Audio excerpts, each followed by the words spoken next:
Security के बढ़ते हुए चैलेंज के पेश नज़र मुनाफा बख्श गंदम की काश्त के लिए मौजू पर एक आगाही सेमिनार निजी हॉल टनवाला जार में मुनक्कद हुआ। इस तकरीब का एहतमाम फौजी फर्टिलाइज़र कंपनी FFC के ज़ेर एहतमाम किया गया, जिसमें ज़रूरी माहिरीन, किसानों, डीलर और मुख्तलिफ स्टेक होल्डर्स ने बड़ी तादाद में शिरकत की। सेमिनार से खिताब करते हुए अब्दुल हमीद लोधी, शमसुल मुजफ्फर, मोहम्मद साबर खान और डॉक्टर शुहेब ने कहा कि गंदम की काश्त में कमी की वजह से अवाम महंगे दामों आटा खरीदने पर मजबूर हैं, जिसका फौरी हल निकालना ज़रूरी है।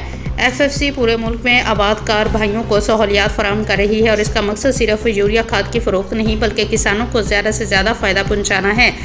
छोटे आबादकारों के लिए 100 से ज़्यादा सोना सेंटर्स कायम किए गए हैं, जहां वो खुद को रजिस्टर करके फ़वाइद हासिल कर सकते हैं। गंदम की पैदावार बढ़ाने के लिए जदीद ज़राई तरीक़ों को अपनाने पर जोर दिया गया। सीनियर साइंटिस्ट दानिश रियाज ने अपने खिताब में कहा कि ज़मीन में नामियाती मादे की मिकदार में इजाफा किया जाए ताकि ज़मीन नरम हो और फसल की पैदावार बेहतर हो सके। तकरीब में सिंध आबादकार एताद के अरकान, ज़राई माहिरीन, डीलर और इलाके के मुमताज़ किसानों ने भी शिरकत की।